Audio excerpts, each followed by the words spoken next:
Hey everyone, welcome back. It's Astronaut. Very excited to be bringing you this video today, detailing my 87th place finish, top 128 at Sacramento Regionals.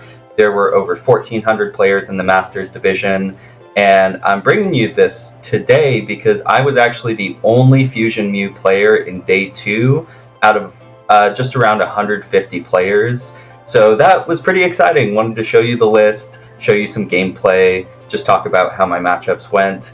But first, a quick word from our sponsor. Just kidding, I don't have a sponsor, but if you do want to help out the channel, please like the video right now. Go ahead, subscribe as well so you can see future updates. But let's talk about this list. This is going to be a pretty standard list, but there are a couple card counts that I want to talk about that I think were pretty important for this tournament. First off, we're playing the Ice Cube. I know that everyone's playing Meloetta in Fusion Mew, but some people have cut the Ice Cube, some people are playing Oricorio. I really like the Ice Cube. It helps versus decks that are trying to set up low HP evolving Pokemon, things like Chien-Pao. If they only get one Frigibax benched, you can just snipe it with Block Slider. Things like Gardevoir as well, it's pretty important in the Gardevoir matchup. So big fan of the Ice Cube. I wouldn't cut it personally. Another count, 2 Judge and 1 Iono. So something going into this tournament, I was just looking around at the meta, and in my opinion, it felt like my win condition against some of my more difficult matchups, things like Charizard, potentially Lugia, was Judge Path. So I'm playing 2 Judge and 2 Path to the Peak, so that I can still have that win condition that the more traditional double turbo Path Mew is going to have versus those decks, but then I also have the aggression and firepower that comes with Meloetta and Ice Cube. So 2 Judge, very important. I definitely wouldn't change that. Same with 3 Vacuum. I actually didn't hit many Path decks, but every time I did, I had the Vacuum. There was pretty much only one time where I was stuck under my own path, actually, but I ended up drawing the cards that I needed to win anyway. We're going with 2 Nest Ball, 1 Feather Ball, which I think is probably the ideal split in Fusion Mew. These get you your Genesect. This is a free VMAX or another V, just good for consistency. Also playing 2 Switch Card and 1 Rope. I really like having 3 switching cards in Mew because if you end up prizing one of your 2 switching cards, that can put you in a really difficult spot, because let's say you needed the Escape Rope or you needed the Switch card because you didn't want to switch out their active Pokemon with Rope, and your 1 Switch card is prized or you had to burn it early game. Having that second one is really helpful. It's also excellent in the Lost Box matchup. If you haven't checked out my Lost Box matchup guide, by the way, it's on the channel. I'll link it below, maybe put it up here or something. Go ahead, check it out. It is a really in-depth guide on how to play that matchup from the Fusion Mew side, and still holds up, even though it's half a format old. But last couple cards, we're playing 2 Forest, 1 Choice Belt, 1 Box. The 2 Forest is great for consistency. You can definitely play 3 if you want to make a cut elsewhere, but I decided that the second Nest Ball, second Cart, third Vacuum are all things I wanted to prioritize over my second Forest Stone, and I didn't really regret that during the tournament because all 3 of these cards came into play, and for the most part, I set up pretty well. The Box of Disaster, super helpful. I've been going back and forth on Bench Pull Punch versus Box, and for those of you who don't know, Box, when the Pokemon V with full HP is knocked out, you put 8 damage counters on the attacking Pokemon. So obviously very good into the Gardevoir matchup. It allows you to get a return KO when they knock out your VMAX. Very good into the Charizard matchup because now with 250 HP after the Box, you only need 2 Power Tablets to knock out their Charizard. Also helpful just versus things like Chien-Pao or Giratina if they play a Choice Belt, which I played an Arctina that did have Choice Belt. And the Box, it basically acts as all the Power Tablets you need so that you can save your tablets for other knockouts later in the game. Really big fan of this card. I think it's almost mandatory going forward. And then we're still playing 1 copy of Lost City. We need a bump to Path. And I think 4 Path bumps is really the right number. I would keep it at 4. So If you're cutting a lost vacuum, I would add a 4th stadium. The reason I didn't include Town Store, which is another pretty common card, is that I was looking around at the decks where I want to bump path. It was things like the Mirror, things like Miraidon, Lost Tina, but I feel like Lost Tina is a pretty positive matchup already. And in those two path matchups, you don't want to give them access to go search out their own forest stones. So I decided I'm just going to go very straightforward, not add that extra consistency when it comes to my stadium, but in exchange, all of the stadiums I'm playing in my deck are good in every matchup, or at least an option in every matchup, whereas there are a decent number of matchups where you actively do not want to play Town Store. So here's the list, and let's just go through my matchups. So day 1, as you can see, it went pretty well here. Ended up at 7-1-1 after day 1. We beat 2 Lost Tina. We beat 2 Arceus. Lost to a Charizard and then beat a Charizard. So that was my my matchup that got me into day 2. It felt really rewarding to use that second judge and that second path and be able to brick a Charizard. So I took that a pretty quick 2-0. Also beat Chien Pao, Darkrai V-Star, which is not a bad matchup at all, even though you have Dark typing, Dark weakness. And the reason is you just race them on prizes. If I take the first knockout with Mew, then I can go 2-2-2 really easily. And as long as I don't bench 2 VMAX, they need to take 3 knockouts as well, so I'll win the race every time. So I went first 1 game. They didn't get the turn 1 knockout, and so I just went 2-2-2 and I beat them on prizes. Game 2, I got the Meloetta knockout turn 1, and then I was ahead on the prize race there as well. And my last matchup, day 1, we tied a Lost Zone Turbo, and that one was pretty close. Wasn't able to pull it out in the end. That's okay. I'll take the tie. One thing to note is that I think that this is actually a decent matchup. If you check out my guide, you can see a bit more why I think that. But this particular Lost Zone deck was not playing Drapion. They were instead playing Spiritomb. Spiritomb makes this matchup much, much harder. So I was happy to escape the Tomb matchup with a tie. Yeah, and I'll take that tie every time. Moving into day 2, as you can see, things were a little rougher in day 2. We started out with an Arctina and lost that 2-1. I made a misplay game 1 where I should have V-starred to get an extra power tablet, but I just wasn't thinking straight. I didn't get the tablet off of my Star Alchemy. Is that what it's called? Yeah, it is. Star Alchemy. Fantastic. I know the names of my cards. So I didn't get the power tablet and ended up losing that game. If I had got the tablet, I was still a little behind because he played Spiritomb and Path. And that first game, I prized both Elesa Sparkle and 2 Fusion Energy. So I had trouble drawing out of the Path and the Spiritomb at the same time. I had the Path bump, but I didn't want to give him Starbirth, and I had no way to draw cards after I bumped the Path. So that's okay. I don't know how that would have gone if I had made the correct play, but in the end, it's a pretty close matchup, especially with Spiritombs, and a good player as well. Then I hit 2 Gardevoir in a row. The first Gardevoir, another misplay actually that I think cost me this game. Game 3, we were really getting down to the wire. I needed to find a boss and all 4 tablets to KO his Gardevoir EX on turn 3 of time. And I found 2 tablets, and I had 1 Genesect left to draw. Out of 6 cards in my deck, if I hit either the final tablet, sorry, I had played 3. If I hit either the final tablet or the boss, then I can V-star for the other piece and win the game.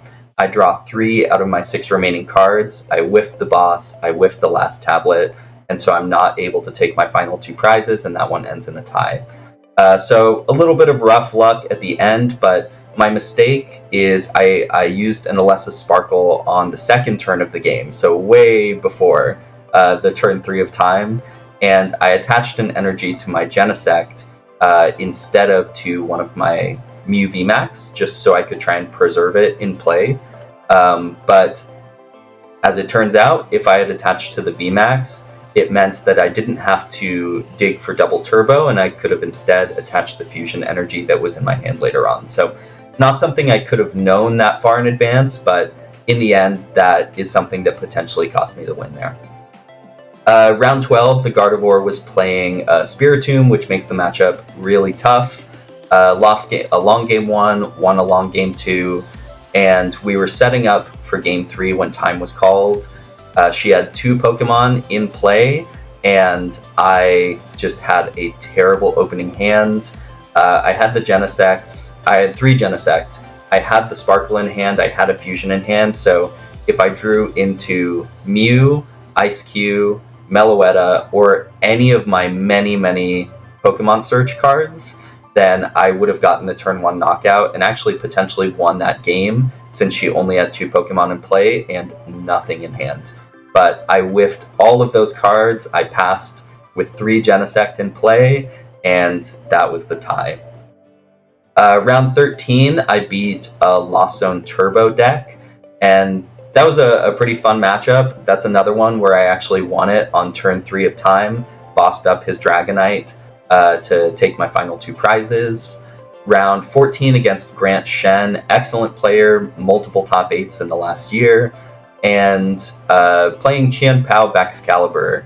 And this is one where he just set up everything, every game, all 3 games actually. He got double Bibarel, plus the backs on, I think on turn 2 or turn 3, all 3 games. He drew out of the judge paths. It was just a really impressive game, and full props to him for playing it so well, but I definitely know that most Qian Paos aren't drawing that well. I would say overall it's still a pretty positive matchup for Mew. And then my final round, round 15, here's one more mistake I made, and I think at this point it was just a little bit of exhaustion. You know, you're playing 15 rounds over the course of 2 days, plus not getting enough sleep. I Ultra Ball discarding a Meloetta to search my deck for my last Mew V, but I had miscounted or misremembered, and that last Mew V was in my prizes. And because of that, I couldn't fill my board, so I wasn't able to draw as many cards as I needed to that turn, and I missed the knockout on his Dialga V-Star by 1 power tablet.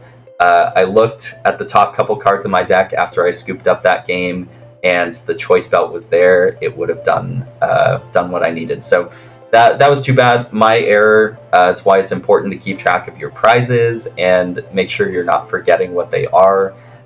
Game 2, I prized 5 Pokemon. I couldn't set up my board, so that was a pretty quick win on his part. So a fantastic day 1.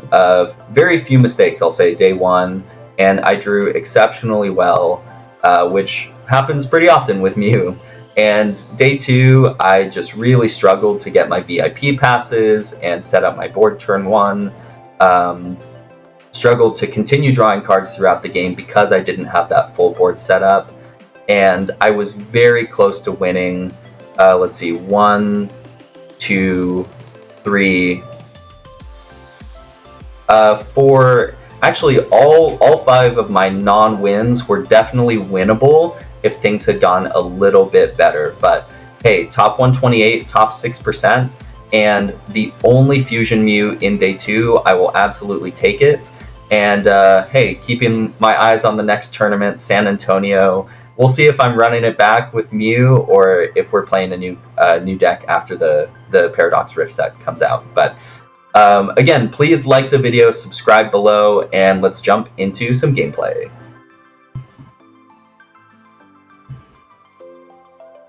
Cool. So this could be Miraidon, it could be Lost Box. I guess we'll see after this first card. Fleet-footed, there it is, Miraidon.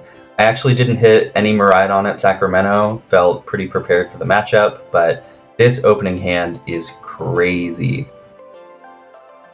So, yeah, we're definitely going for the Meloetta knockout if we can hit it. But we'll start bench the Genesect, VIP pass. Oh no, Mellow's prized. Okay. Let's see. We can hit 120. I guess I go for Ice Cube. Oh, that's really too bad. We had 2 prizes straight off the bat. I think that would have sealed it up. Only playing one. Only have 1 Sparkle in deck. We have our path bumps. Yeah, we're good. We're good. Okay. I guess let's just go for the Sparkle now. See if we can hit it. Okay, so we got the Sparkle. That's cool. We're gonna kill this Mareep.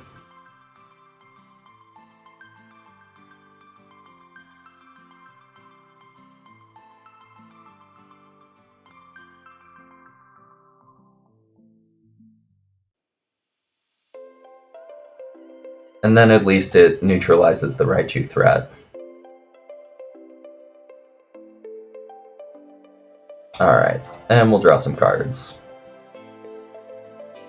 Cool. 4 stone, that's great. Box, I guess we put box there. Draw some more cards. Amazing. So we can path and kill the Mareep. I'm a big fan of this. So block slider.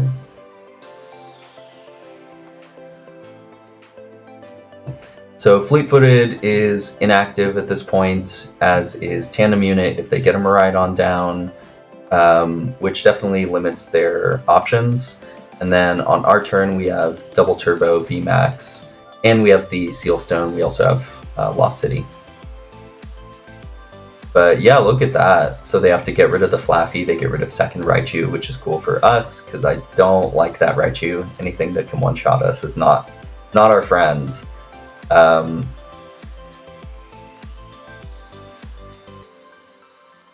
But I assume they are taking the response KO into this Ice Cube. It would be pretty rough if they didn't draw any energy off of the Professor's research, but just going to assume they have it. And then we can draw some more cards when we bump the path. And then at that point, we're going up.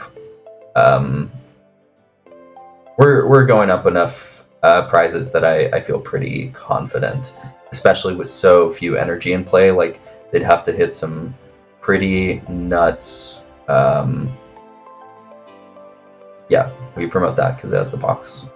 They'd have to hit some pretty nuts electric generators.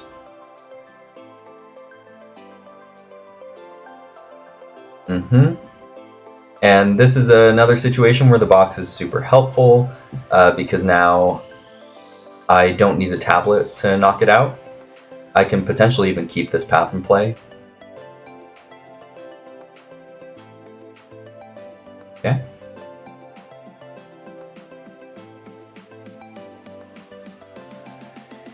Yeah, I mean,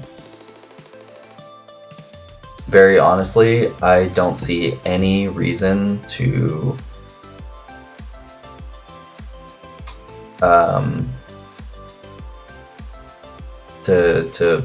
bump this path. So let's see if I can get another Mew. I don't want to get rid of either of those. Okay, so we miss it. That's okay. We'll just Technoblast.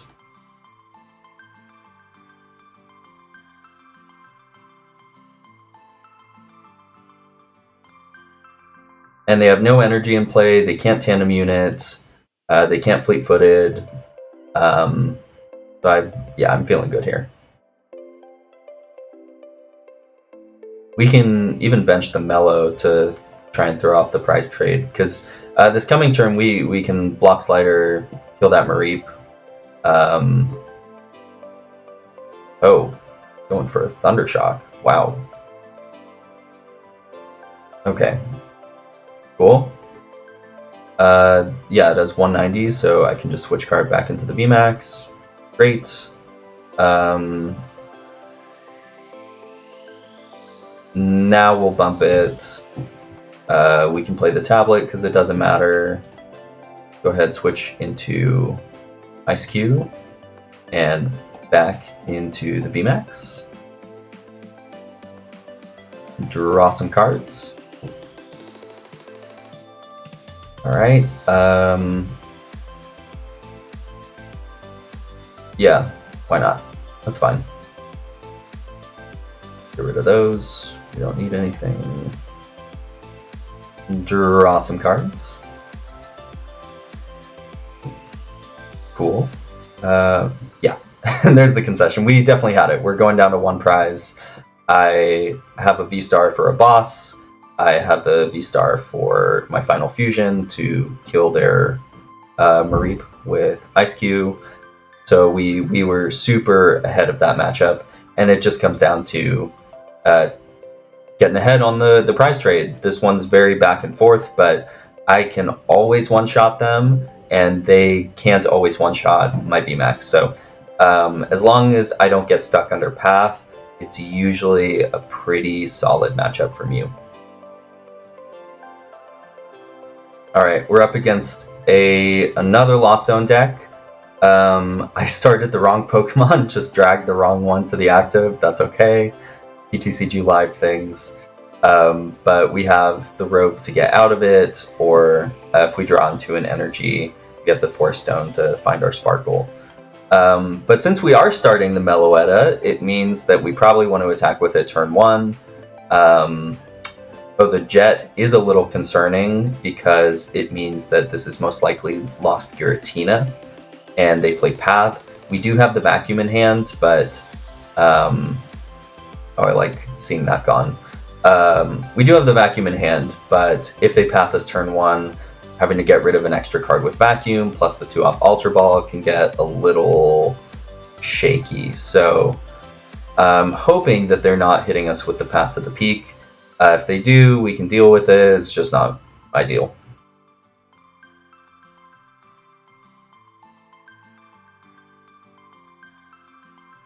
Get their second flower selecting. And I would say this matchup is pretty good for us overall. The reason I would say that is that we do have a lot of outs to Path to the Peak, and that's not a card we like to see. Okay. Oh, drawing the Sparkle, that's very good though. Oh boy. Alright, so... The Spiritomb makes this tough. I think I just have to try and knock this out active. So we can start with getting rid of the rope.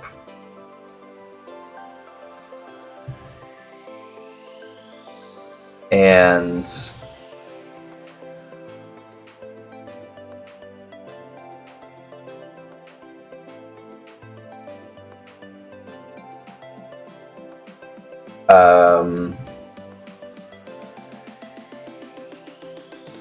maybe we're not going for the turn 1 KO, we're going for turn 2.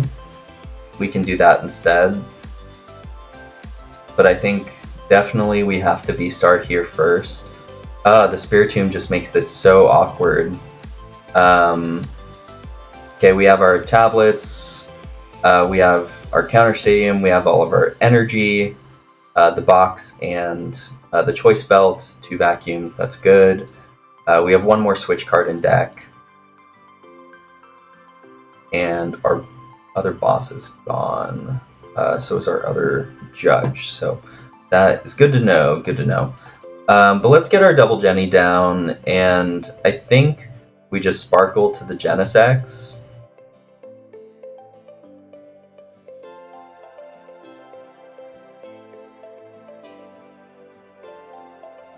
Yeah, and we're just playing for the turn 2. So that's okay if we miss the turn 1 attack. If they hit us with Cram and Mellow goes down, that's alright too.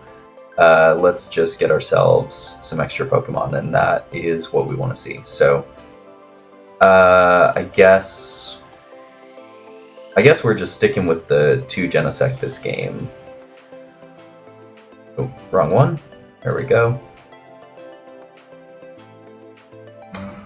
Okay, so this is good. This I guess we'll put it there because we want to have the choice belt if possible.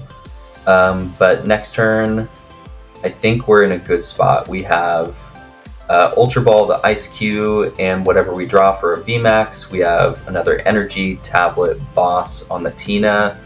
I'm not worried about Spiritomb anymore. It just hurt us this turn 1, prevented us from getting the KO, but from this point going forward, I'm not too concerned about the Tomb.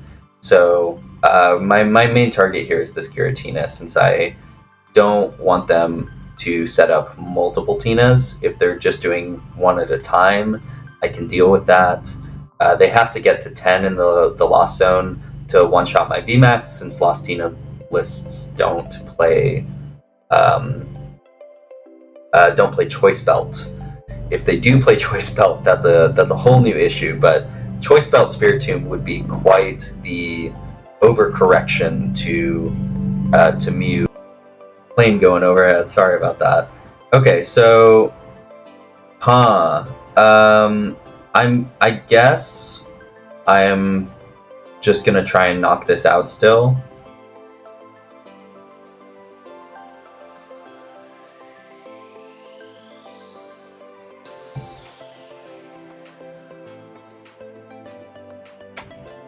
I mean, I know that I have the last fusion in play, or the last fusion in deck. I really do think going for this boss and at least putting damage on the Giratina is worth it, though. So let's go get our VMAX. We'll tablet, go ahead and play this active, boss up the Giratina, and draw some cards. So we're at 220 right now. 250.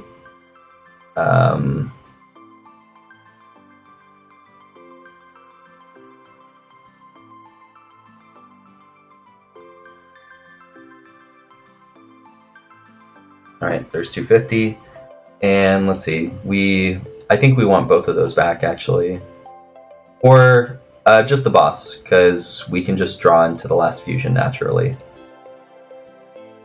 And I don't want to draw into the sparkles this turn. So we're hoping for one more tablet or a choice belt. We don't get it, but we do have the cram. Fingers crossed. Let's go heads, heads, heads, heads, heads. Perfect. Okay. So I think we go for choice belt, and that is 90 extra damage. I want to keep this in play. We can go ahead, put the box on a Mew. I guess they're not playing. They could play one Iono. Roxanne won't activate. I don't think they play vacuums. There's just too much going on in this list to play vacuums. I'll hold the box just in case they like escape rope, and that. I guess there's no harm in attaching. Never mind. We're good. We're good. All right, let's kill this Tina.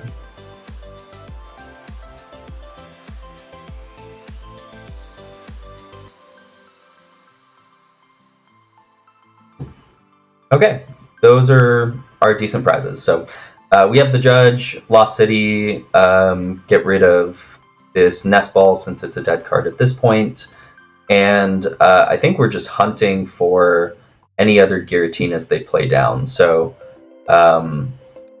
Switch Card's gone, Escape Rope is gone, which means that we do, in order to attack this turn, we do need to find either the 4th fusion to attach to Mellow, or we need to find a double turbo plus VMAX. So we are not attacking with this VMAX this coming turn, but that is okay. Based on our hand, I think we'll be all right. So I'm hoping they use a path this turn so that I can bump the Lost City and have it get rid of one more of their outs. But they're only at 6 in the Lost Zone, so they are about to go to 7, but not churning through their deck by any means. I do also like that is 2 Psychic Energy discarded, makes it a little bit harder. 1 in the Lost Zone, yeah, so they only play 1 more Psychic. But yeah, love the path for us, and I'm guessing it's just a in 110 with the cram. Cool. I'm very cool with that.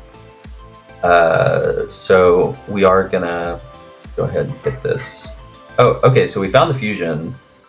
In that case, I'm just looking for boss. I would say if I hit this, yeah, we do hit it. I'm just gonna go straight for the boss. Yeah.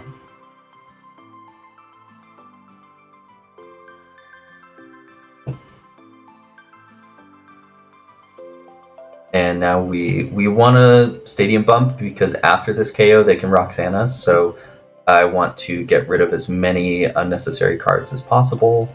Those are fantastic ones to discard out of the deck. They're not one-shotting this or VMAX at this point, so let's put that here and draw some more. Keep that vacuum so that we can draw into it if they path Roxanne. Yeah, and there's the game. Lost Tina, very favorable matchup. It's just hard for them to set up quickly enough to get the win, and we can just keep bossing up their Tinas. Even if they set up 2 at a time, they can't knock out our VMAXs back to back, and we can always respond with Mellow. So, big fan of that matchup.